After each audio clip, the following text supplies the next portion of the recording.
why do some progressives seem to relish in the sight of these encampments, and the squalor that are there? I think it's because it makes capitalism look bad, and their solution is literally the opposite of capitalism: free housing for everybody. And so I think there's some nefarious ideology going on there that's worth exploring. This is Manhattan Insights, a Manhattan Institute production. I'm Judge Glock, Senior Fellow and Director of Research at the Manhattan Institute.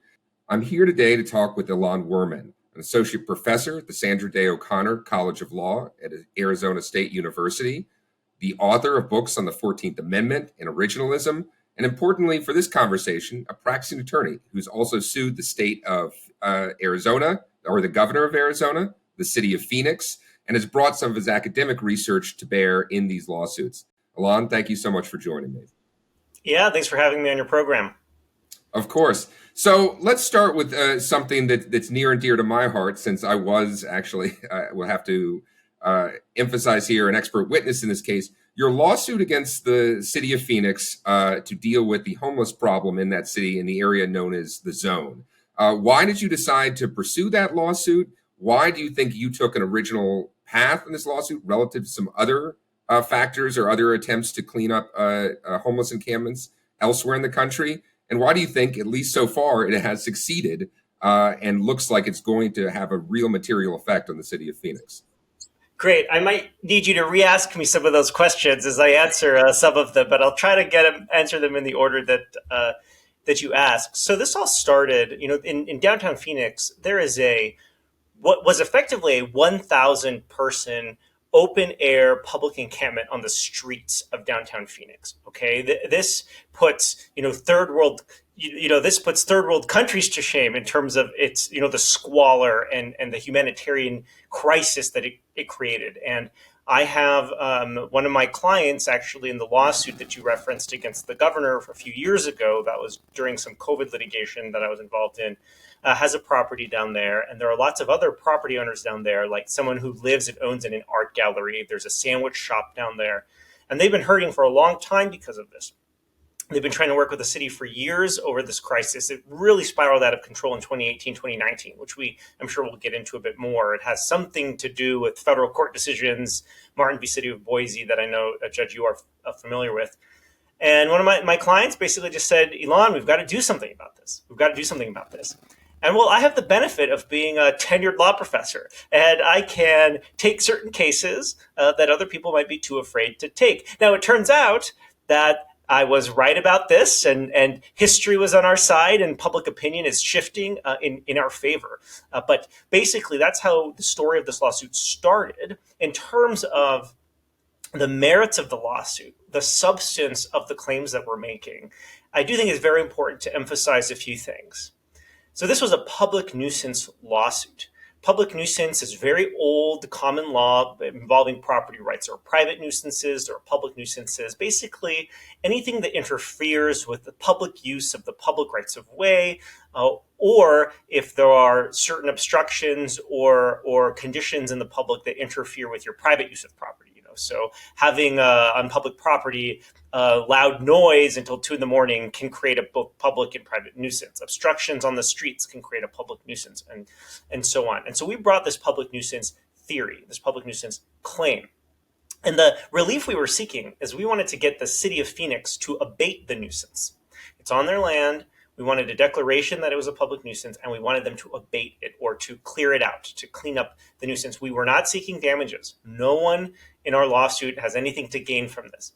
Also, importantly, we were not seeking to overturn federal court precedents out of the Ninth Circuit that have been interpreted, anyway, to create something of a constitutional right for unsheltered people to be out in public spaces if there's insufficient shelter beds for them. Now, we have our views, of course, on what that decision actually means and whether that decision was rightly decided.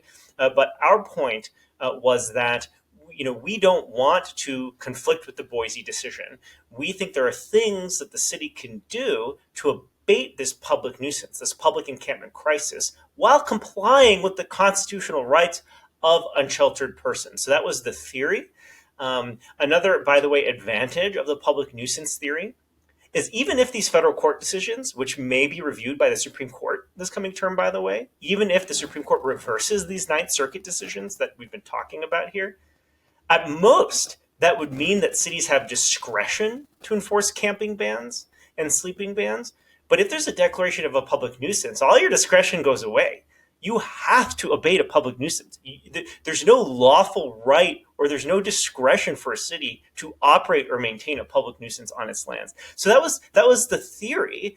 And I guess your third question was, why do you think we've been successful? Have I kept all your questions? Was that I answered? That's a perfect place to stop for a second. And I will just emphasize, like Ilan did, for those of you who are not familiar with the zone, or the zone especially as it existed about a year or so ago, I have not seen its like pretty much outside of Los Angeles and San Francisco, Skid Row and the Tenderloin district. This is kind of an unparalleled large tent encampment with all of the aspects of a large tent encampment of homeless people you think you would see. There's constant fires, there's public nudity, there's violence, there's human waste. There are all of these things that have made this basically unlivable for anybody in the community and basically destructive of anybody's property values or business if they happen to work in that community. It was pretty incredible. And for those of you who have not seen, the New York Times even did a story this year which highlighted the unbelievable level of disorder in this area, which, as you mentioned, one of the things that was exciting to me when you first brought this case to my attention was this public nuisance aspect of it. A lot of people are suing cities in the Western United States to try to force them to come up with new solutions to the homeless crisis. Basically, some of them are American Disabilities Act lawsuits. You've had other federal constitutional issues that have been involved. One of the things that was exciting here is that you were interested in getting the state law about public nuisance. That, if I remember, there was different aspects of the state statute, and there was, as you mentioned, also a traditional judicial common law understanding of what a public nuisance is. But it said something to the effect that everyone was entitled to not have the public property be maintained in a way that interfered with their comfortable enjoyment of their own private property and life and so forth. And this was almost impossible for anyone, for the city of Phoenix or other outside, to argue they were not maintaining the public property in a way that clearly interfered with the comfortable and private enjoyment of people's property and rights and businesses and so forth. And so you took a state statute, which was in a state common law right, instead of a federal right, and asked the city of Phoenix to clean up there. Did that make it easier in one sense than looking at some of the federal laws? And did that also make it easier in a sense to not come in conflict with the Ninth Circuit and the Boise or the other decisions they've had? Yeah, I mean, there's so much to unpack here. This is kind of a lot of fun if it weren't so serious, like the issues involved. The first thing that I would say is people do like to run to federal courts, sometimes way too often. And the federal courts can't always provide you the relief that you want. So this was back in the COVID litigation. I represented 130 bars that I think were indiscriminately shut down, by which I mean the governor's policies through executive orders discriminated against them. You know, he left restaurants open, including ones that turned into nightclubs, which is like, how come they get to be open? And my mom and pop wine bar in Prescott, Arizona has to shut down. And everyone wanted to bring suits. The gyms that were closed down, other people that were closed down, everyone wants to bring a federal court lawsuit. Okay, there used to be an expression, I think it was like in the 60s, 70s, not every schoolyard dispute is a federal lawsuit. Well, it turns out that most schoolyard disputes are probably federal lawsuits. So, I don't want to give bad legal advice. I don't want to give any legal advice, actually, on this program. But the point is that it translates to this, too. Substantive due process, equal protection. I mean, these standards of review are so differential and favorable to the government that sometimes you just have to look for your relief under state law. And so we brought, state private non-delegation doctrine claims, state privileges or immunities claims in that lawsuit. And we went all the way up to the state Supreme Court before the governor rescinded his orders 3 days before oral argument. And then all of a sudden, of course, he moots it out. Well, it's the same thing here with the public nuisance lawsuit. People want to make all these equal protection claims, takings claims. These things are really hard and really deferential to the city. But we've got a classic classic claim under state law, under state common law. I think it's the common law of every jurisdiction in the United States, as you said, a public interference with the public comfort, safety, peace, enjoyment, comfort. If I'm not sure I said that already, and we think we can show that. And then many states have state-specific statutes. So in Arizona, there's a statute that says any place controlled by the government, okay, any place, including sidewalks, easements, roads, right, controlled by the government that's not maintained in a sanitary condition is hereby declared to be a public nuisance, right? And the common law, by the way, also provides that a possessor of land is responsible for nuisances that third parties create on your land if you know of or have reason to know of the nuisance and fail to take reasonable steps to abate it, right? So this is an open and shut case under state law. Okay, so the question then becomes, well, what are some of their defenses? Okay, one of their defenses is these federal court lawsuits, right? It's like, well, there are limits, constitutional limits on what we could do. But the great part about pleading a state law claim is that they can raise the federal constitution as a defense all they want. They cannot remove the case into federal court. It's called the well-pleaded complaint rule. This is just a very kind of niche jurisdictional point, and we want it to be in state court. Why? Because actually, when you're in state court, the Ninth Circuit Court of Appeals is not binding on our state court. The state court could come up, to be clear, of course, we were arguing that the relief we were seeking does not at all conflict with the Ninth Circuit precedents, and we can get more into that. Okay, there are all sorts of things that the city could do and is now doing that are consistent with Boise. But what we said is, but if we're wrong about that, you're not bound by Boise. The Boise decision, there's constitutional rights for unsheltered people to shelter in public if there are insufficient shelter beds for the entire population. That's not what it says. That's how it's been interpreted. We said we're not disputing that. We're not trying to overturn that. But even if we're wrong about that, you are not bound by Boise. You can have your own interpretation of the Constitution. The only people that can review you is the state Supreme Court, and the state Supreme Court is not bound by the Ninth Circuit. State Supreme Courts routinely create splits, okay, with federal circuits or the state Supreme Courts, and the only people who can review that decision, right, is the Supreme Court of the United States under, whatever Section 25 of the Judiciary Act of 1789 is now codified as, okay? And the great thing is that made it into the opinion. The judge in the final ruling was like, well, look, I'm not actually bound by Boise, but here's why this doesn't conflict with Boise at all. So going into state courts, I think, did make a huge difference in that respect. Yeah, and it's very exciting. Back in the 1970s, Justice William Brennan had a famous piece in the Harvard Law Review where he talked about the possibility of using state constitutional protections to get around what he saw as the erosion of some federal constitutional rights. But today we've seen a lot of more people on the libertarian side or the conservative side use these state constitutional rights, these state statutory rights, to get around what can often be unfriendly district or circuit courts around their area and achieve these new ends. And importantly, as you said, a lot of the standards in these state courts are less deferential to the state and to the government. And in this case, I think one of the other things that was very encouraging, I think does relate to the rest of your work, is that in a sense, it was trying to treat the government in the same fashion as you treated a private party. If a private party had loud noise on its property that was blaring and interfering with someone else, if they had piles of waste that was making it unsanitary to live next to them, obviously that person, whether or not they were the one that dropped the piles of human waste there, whether or not they were the ones blaring their loud noise at all hour, they would have a duty to clean that up on their property. And so the city of Phoenix owns this public property, and they are allowing people to not only blare loud noise, which is the least of the problems for the people living there, but exactly commit acts of violence, deposit waste, block the sidewalks with tents, light fires, and so on. And to my mind, the judge and some of the other people looking at this case kind of said, if this isn't a nuisance, what would be? It would be tough to imagine what would constitute a nuisance and interference with other people's property other than a giant tent encampment blocking ingress and egress of people's businesses and human waste and so forth. And so that seemed to me very, like you said, kind of an open and shut case. It's even the city of Phoenix wasn't really arguing, well, this is not a public nuisance. Is that right? That's exactly right. They never, of course, they're not going to assume the legal conclusion. They're not going to come out and say, well, we agree it's a nuisance, but we have all these other defenses. But they never once challenged the conditions. At the preliminary injunction, a hearing. We had our witnesses put in photos, describe things. I don't think they cross-examined them.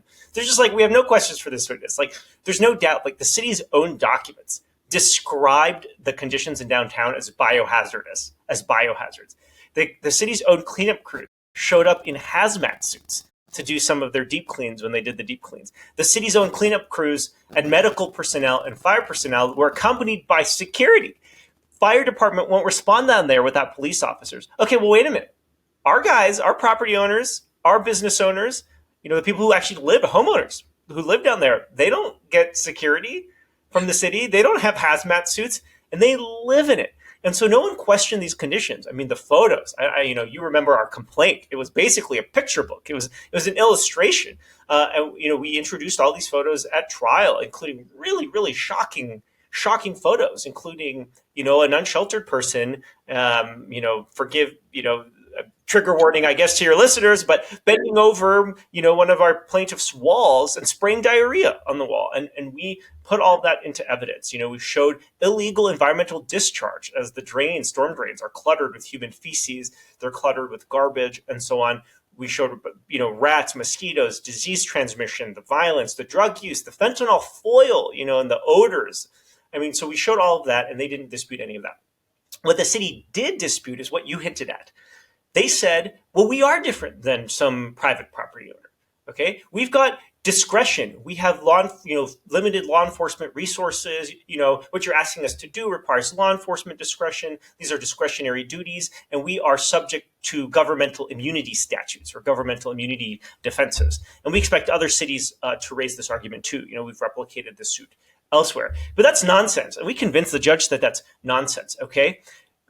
These immunity for discretionary acts, these immunities for fundamental government policy, a lot of state immunities say that. That doesn't mean that, if your fundamental policy in the city of Phoenix is to have some city ordinance that violates the First Amendment, okay? The immunity statute doesn't mean we can't sue you to stop violating the First Amendment, okay? What the immunity statute says is if someone is harmed by this statute because your free speech rights are harmed in some way, you can't sue the city council member who voted for it, okay, because they were exercising, their fundamental government policy and their government discretion. But that doesn't immunize the city from acting illegally, okay? And so what we're saying here and what the theory is, it's actually illegal to maintain a public nuisance. You don't get discretion to maintain a public nuisance, just like you don't get discretion to violate the First Amendment, just like you don't have discretion to segregate your schools, okay? And if it costs money and law enforcement personnel and resources to desegregate your schools, well, too bad. You still have to do that, okay? So the city doesn't have discretion or immunity to violate the law, and that means you don't have discretion or immunity to operate or maintain a public nuisance on your land. So that's exactly the theory that we maintain. That's exactly what the judge agreed with. Heck, we even got a writ of mandamus, which is just like super, super quirky and a weird thing. But there are these cases, 100 years old, never been overturned, that say it is a public duty to remove obstructions from public easements, sidewalks, streets, from public rights of ways. And that it can be enforced by a writ of mandamus, a court order mandating, a law enforcement official, city official to execute some duty, to exercise some duty. And so it was just a total victory for us, and we were very excited by that victory. And as you said, so Judge, I believe Scott Blaney said in his opinion that the city would actually have to clear the zone by November. Is that correct? November 4, the clock is ticking. Exactly. And all of their arguments to the contrary, that, well, we have limited resources and we can't do this or that. We have other issues to deal with. As you said, those kind of came a cropper when they also had to admit we're also allowing this giant nuisance to maintain itself in front of other people's property that we admit is basically become an unlivable area. So to get to the sort of hidden player here, the one in the background, you've mentioned it, I think, twice before, and that's this case of Martin v. City of Boise, which the Ninth Circuit ruled that, as you said, it's been interpreted to say that the unsheltered have basically a right to shelter in public, that the cities cannot remove them from public spaces, I think we've seen some of the lamentable effects of that in the Ninth Circuit relative to the rest of the country. We're seeing sudden increases in unsheltered homelessness and also increased rates of death and disorder in those cities. But how did you and your clients argue that they could get around this, or why was this not why was this not determinative for your case? First, let's talk about the effect of Boise, and then why we think we could get around it. Because your testimony, Judge, at the trial, the judge cited it in his opinion and was very, very powerful, that homelessness, and especially unsheltered homelessness, increased, in Ninth Circuit states. The Ninth Circuit being, I'm sure your listeners know, but the federal court that covers the Western United States, basically California, Oregon, Washington, Hawaii, Alaska, Montana, I think Idaho, I might be missing a state, Arizona, of course. And so basically homelessness increased in the Ninth Circuit dramatically more, like relative to other states. And you showed in your testimony, you talked about your experience in Austin, Texas, and your data from Austin, Texas, that when cities stop enforcing camping bans, when they start allowing people to be on the streets, it's not just that unsheltered homelessness increases, it's that sheltered homelessness, this was your testimony, sheltered homelessness decreases often. And that shows you that people would rather live on the streets with 3 tents and a bunch of freedom rather than being in one bed in a shared congregate setting where they can't do drugs and they have to follow certain other rules. Okay, we actually filed a parallel lawsuit a few weeks ago in Tucson, Arizona. We also filed one in Salt Lake City, and I'll get back to the Phoenix point. But what it turns out, we have the point in time data, for Tucson. On the night of their count of unsheltered homeless, sheltered homeless, available shelter beds, right? This housing inventory unit count, or whatever it's called. There were 1,066 available emergency shelter beds and permanent, transitional, and rapid housing shelter available. And in Pima County, which is the county that has Tucson, there were only like 1,500 unsheltered people, basically more than enough to house anybody who would take it. Okay, Salt Lake City, the same point. They had some 600 beds available, some supportive housing, some shelters in the winter of 2023, in the point in time count, when these shelters are at their maximum capacity, and only like 485 unsheltered people, enough for everybody. So here's the point. We don't have good point in time data for Phoenix. I'm sure we could get it, but we sort of, they provided us the numbers and we had no reason to doubt the numbers. There's no doubt that Phoenix doesn't have enough beds for everybody. But the point is, it doesn't need beds for everybody. It needs beds for those who would accept it. Because the Ninth Circuit decisions don't actually say that you can't enforce the bans. If there are 1,000 people and there are not 1,000 beds, you can't enforce the ban. It says you can't enforce the ban against this person if there's no bed available for this person. And so what we showed, and the judge cited this, and you talked about this in your testimony as well, there was a study done of unsheltered people in the zone. That's what we call this downtown Phoenix area where there are these 1,000 people. Only 14.3% of them in the survey cited the lack of available shelter as the reason for their being unsheltered. The vast majority of them just felt less safe in shelter somehow than out in the streets. They had drug problems and they didn't want to give up drug use. They didn't want to give up, pets, partners, properties, which are things you talked about. You cited in your testimony, an ASU study that showed something like 25 to 41% would accept services and so on. So that's a large number of people, who are service resistant. And so what we basically tried to tell the judges, you don't need 1,000 beds. You need 140 beds for the people who would take them. And you have 140 beds. There's no question about that. But what do you do with the rest of them? Well, other cities and you talked a lot about this in your testimony, like in Las Vegas, have Santa Rosa, Denver, right, have used these things called sanctioned campsites or structured campgrounds. What does it mean? Rather than being on the streets in front of businesses, you actually have a lot.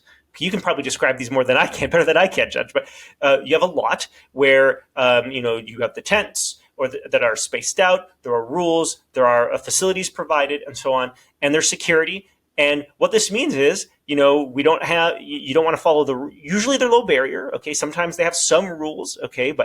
But they're typically pretty low barrier. It's just an alternative place for the unsheltered people to go rather than living on the streets in front of people's property. Now, the problem, of course, is that the city has to enforce the rule that they must be in the campground, right, rather than on the streets. Okay. And here's where the money quote was. Okay. In cross-examination, the city's witnesses, they said, okay, as a result of the court's order, we're opening up this safe outdoor space, the sanctioned campground. And my law partner asked the witness, okay, so if there's somebody on the street in the zone, okay, they don't want to go to a shelter. Okay, so you offer them a space in this campground and they don't want to go to the campground. Are you going to force them into the campground? And they said, we can't force anybody anywhere. It's going to be voluntary. All of our options are voluntary. Okay, this is the problem. The Ninth Circuit doesn't require that. Okay, people have interpreted this decision, or not even interpreted. They're just using it as an excuse to enforce their particular ideological view here, which is the following. Unless the person on the street that I'm engaging with wants to go and voluntarily chooses to go to this alternative, we're not going to force them anywhere. Okay, well, I'm sorry. Okay, if you have a bed available, but it means you can't do drugs, you don't get to, or there's a bed available, but you feel a little less safe in the congregate shelter than you do in your 3 tents with your grill and your TV set up outside or whatever. Okay, I'm sorry. You don't get to choose not to go into that shelter in order to stay on the street and defecate on my neighbor's property, on our plaintiff's property. You don't get to make that choice. At that point, if there's somewhere for you to go, an alternative space, your presence is conduct. It is illegal conduct. It has historically been illegal conduct. And nothing stops a city from enforcing that. And so when the city comes saying, what gives us the right to force anybody everywhere? Where do we get that power? How about the camping ban, the sleeping ban, state laws, city laws that prohibit this? Okay, as long as they have somewhere to go, an alternative space to go, their presence there is conduct, and it is illegal conduct. And so that's, I think, when the judge finally realized, wait a minute, like you wouldn't force them into a regulated campground even if you had that option? Okay, then of course you need a court order. You don't get to choose to have a public nuisance because people on the streets voluntarily won't go, because they prefer to be in this unregulated, structure-free place where they get to do whatever drugs they want and defecate in buckets and throw the feces over the plaintiff's walls. Like, I'm sorry, you don't get that choice. And I think that was really resonated with the judge, and he made it very clear in his order that you have to abate the nuisance. Here are all the things you can do to abate it. I'm not telling you what to do, but there are options available to you, and so get it done. Yeah, exactly. And I think one of the things that the city couldn't answer for here is when they said they had no alternatives, and the judge and yourself and the plaintiffs presented a litany of alternatives to do, all of which were clearly superior, not just for the plaintiffs, but one I think could comfortably argue for most of the homeless on the streets than the current situation. And they couldn't really answer that. Those, the claims to me that seemed, well, would be more endangered in a shelter with police protection, with services, with a lock on the door than I would be in a public encampment beset by fires and violence and murders. Seemed just kind of patently ridiculous to me. And it's frankly, it seemed a little ridiculous to the judge too. Yeah, that's absolutely right. Every city witnesses, we said, okay, is it unsafe on the streets? Is it safe for them on the streets? Is it safer for them there? And they're like, no, of course not. Of course it's not safe for them there. Okay? And so it doesn't make any sense. It doesn't make any sense. They would be safer in the regulated campground. They would be safer in shelter. And the other thing that they said is, well, we don't want to build regulated campgrounds because we want to focus on building permanent housing and permanent shelter. Okay, well, while you're doing that, which go for it, okay, while you're doing that, and the 2, 3, 4, 5 years that it takes to do that, okay, are they still outside in the heat? Yes, they're still outside in the heat. Okay, so is it better or worse for them to have a temporary solution while you fix on solving homelessness permanently? Which, good luck, by the way. Yeah, to the many cities that say we can't spend $1,000 or whatever it is per spot or per tent or whatever to find a temporary solution to this because we need every single dime to go to permanent housing.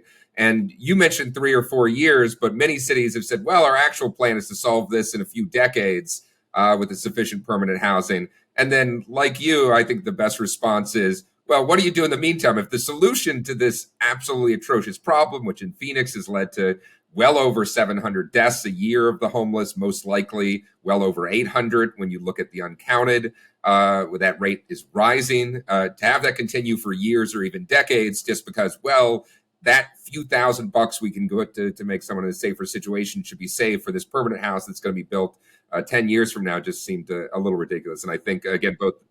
I don't know if you want to talk about this. This is your podcast, but can you talk a little bit about housing first? Okay. I'm not saying again that the city's policies, housing first, though it awfully looks like housing first. Right? The problem is even if they built these places, okay, it wouldn't help them. It wouldn't help them. I think I told you about my experience where I joined with some partners to actually invest in kind of a housing first project. It wasn't entirely housing first, but it was this 22 condo units, and there's this organization that will pay us to put the housing and secure people in there and so on. We're basically trying to get out of this.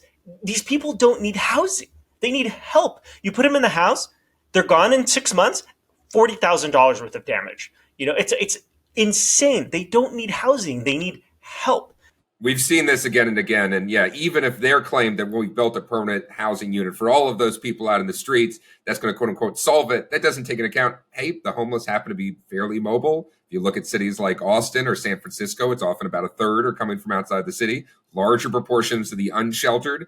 The more you build of this, the more you're going to attract inside the city. We've had places like San Francisco build enough permanent housing for every single person on the streets and only seen homelessness increase. And then when you actually get someone inside those units, we recently saw a New Yorker story of 90 Sands, a new supportive housing unit in Brooklyn, which thought it was generally a great solution to homelessness, but did admit that about 16 people died in about 8 months inside the apartment building, largely from drug overdoses. And this is the solution the city, as well as a lot of other cities across the West Coast, are trying. And I think, as you point out, a lot of people are just fed up with this and aren't going to listen to the blandishments or the claims of the advocates that, well, just wait a few more decades and this is all going to be nice and tightly solved. If I could pivot just for a moment there. So you mentioned the judge ordered the city to clean this up. The city has a number of options to do this. As I already discussed, one of the exciting things here is you're holding the state to account in a way that I think private individuals be held to account if they indulge in similar actions or allowed similar actions on their property. One of your backgrounds, one of your main focuses as an academic law professor is on the regulatory state, the administrative state, what the administration can do without proper input from the public, what the executive can do without input from the public. And you actually put this into practice too in your lawsuit that you mentioned against the governor of Phoenix for his pandemic-related closures of businesses, which were not based in any clear statutory authority given by the state legislature, were basically unfettered from any particular authority he was given. How did your academic background and your research inform that case, which is, again, also a state case that looked like it led to fairly immediate results after you argued it up to the Arizona Supreme Court? Yeah, sure. Can I say one more thing about the homelessness, and then I'll answer your question? Please do.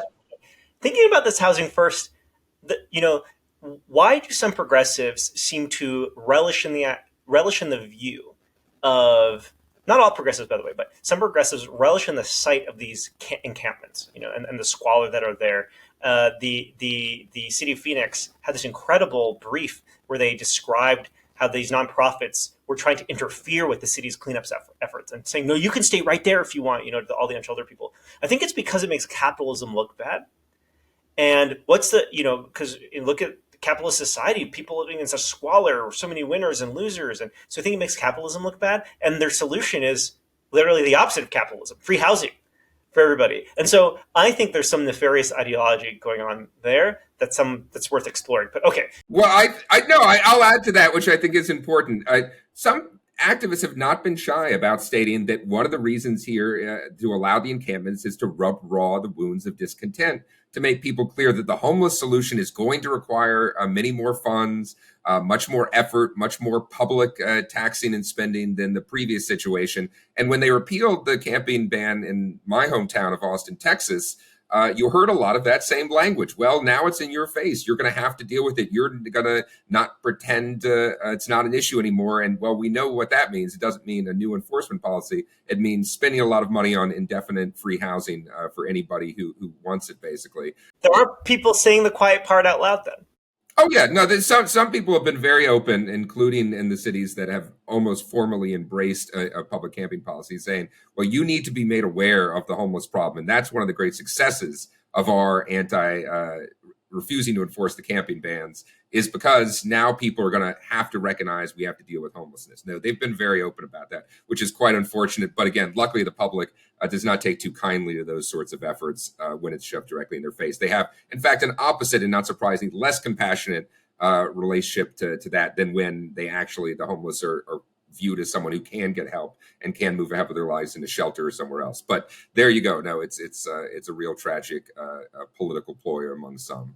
But anyway, so yeah, go ahead to the Non-delegation, separation of powers. Yes, so I write, as you say, on non-delegation, the administrative state, appointments and removal power, things like that. And it's basically this idea that the Constitution, not just of the federal government, but also the state of Arizona and other states, generally channel and structure power in a certain way so that that power and that particular function can be exercised well. And of course, it preserves liberty to separate powers, right? I mean, that's a trivial point. It's an important point. Can't lose sight of it. You know, James Madison said the combination of legislative, executive, and judicial power, the very definition of tyranny. Okay, fine. But I think people lose sight of the fact that legislative power is structured in a certain way because the lawmaking process should be deliberative. It should involve multiple people from multiple different constituencies. It should be generally bicameral. It shouldn't, so in the federal level, you have to get representatives who are elected every 2 years by small constituencies, senators elected every 6 years by much larger statewide constituencies, and the president elected every 4 years by a national constituency. All of them have to agree on what the law should be. It slows down the process, makes it more deliberative, makes interest group politics work. Okay, it's a partial solution to this problem of faction. Executive power is obviously different, right? When it comes to executing the law, arresting offenders, prosecuting wars, defending against invasion, you need energy, you need vigor, you need secrecy, dispatch, right? And that's why we have a unitary executive.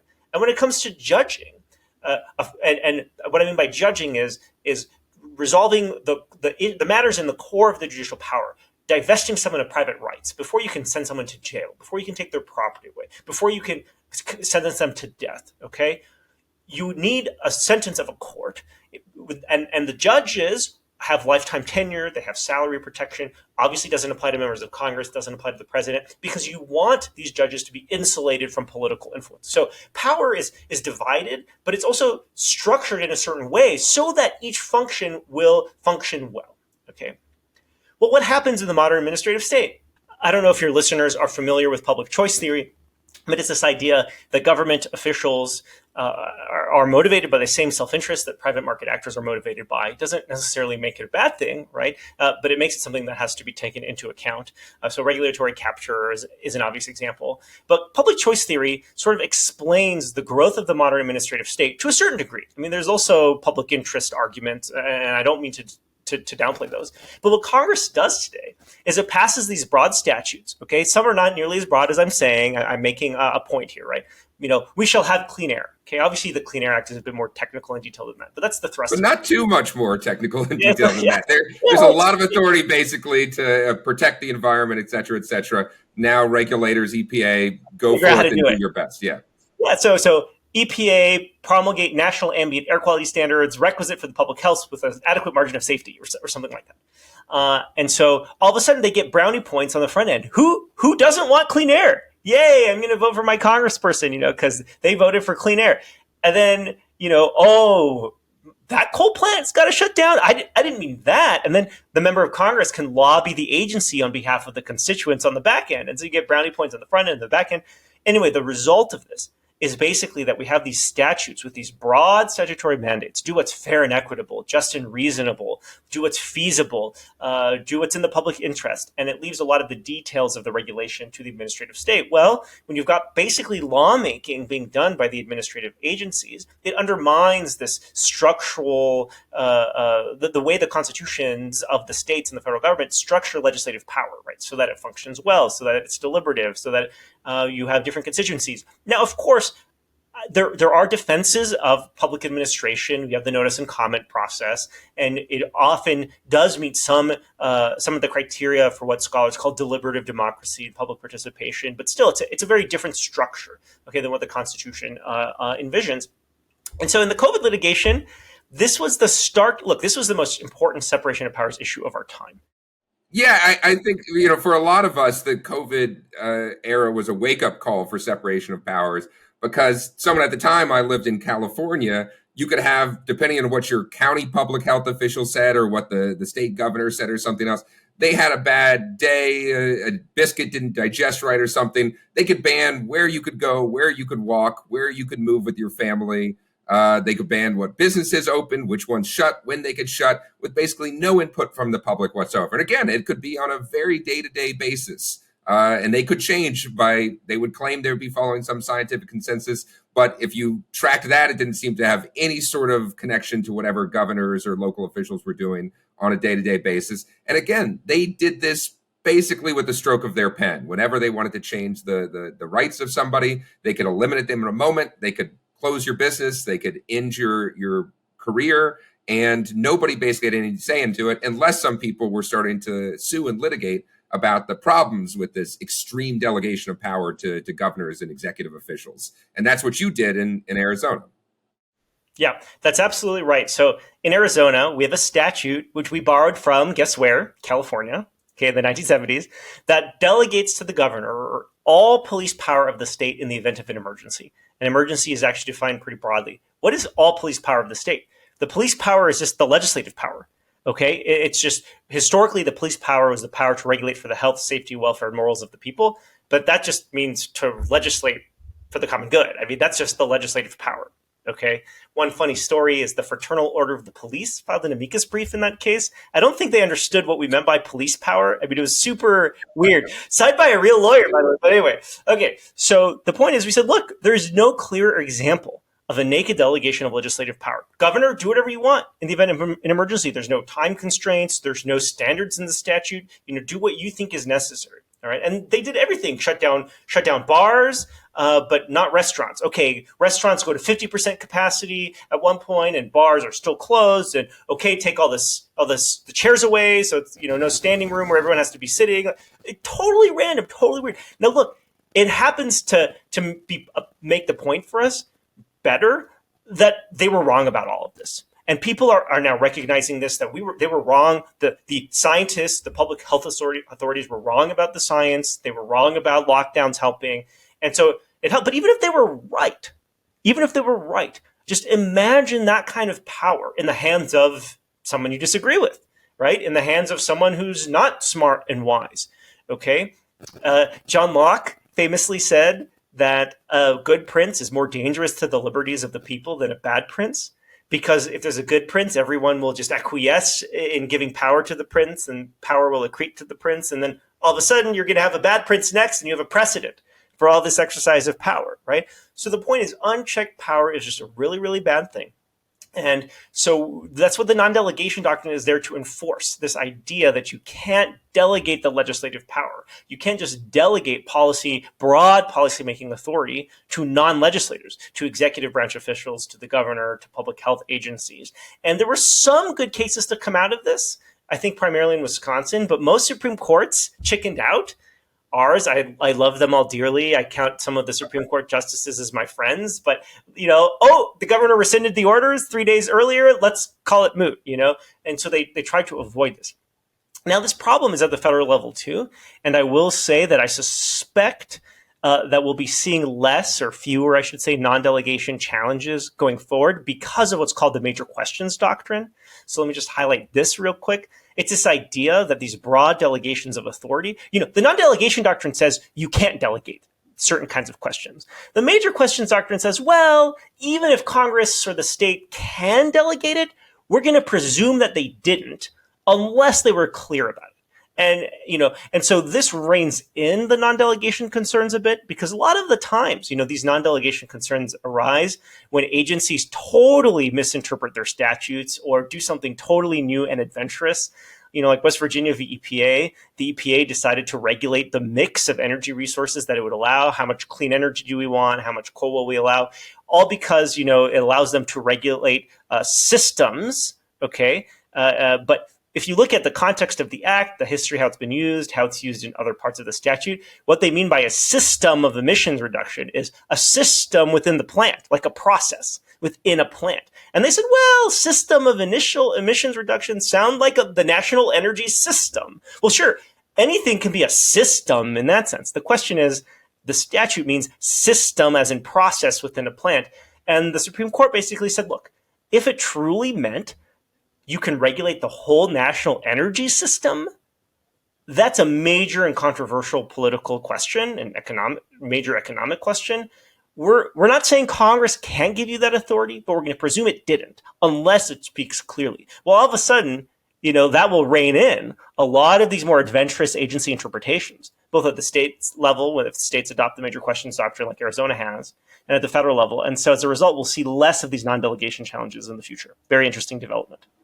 Absolutely. And for the last question, I'd be curious about what you think about the recent attempt in general that's been kind of exemplified by some of your cases by people maybe of a more conservative or libertarian bent to use courts to rein in the administrative state, when historically there was a lot of assumption about deference to executive and presidential power during, say, the Reagan administration, where Justice Scalia and others afterwards said, well, we need a lot of delegation to the president to carry out these broad authorities that he has.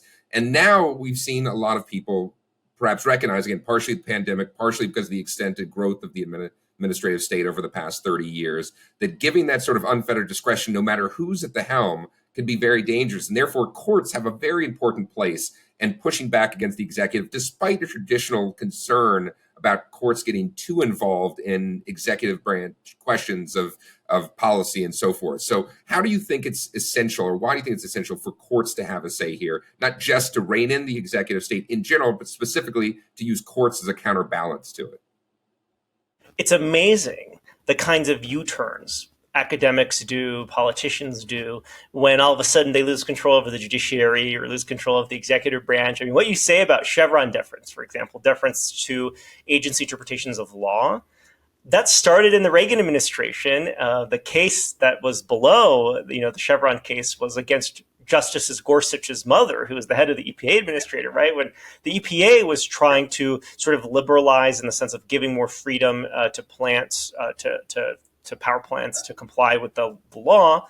And it was arguably activist liberal judges on the DC circuit that kept saying, well, the best reading of the statute compels you to be more restrictive or whatever. So it was, the problem, of course, was that this was an era before textualism was ascendant, right? I mean, it seems weird to say that textualism was ascendant before the progressive era, but then it lost its ascendancy, okay, went into abeyance, hibernation. And just to be clear, this is the judges should actually follow the textual meaning of statutes in the Constitution and the original understanding of those, as opposed to just kind of a free-floating policy preference that became very common among judges in the 60s and 70s and onwards.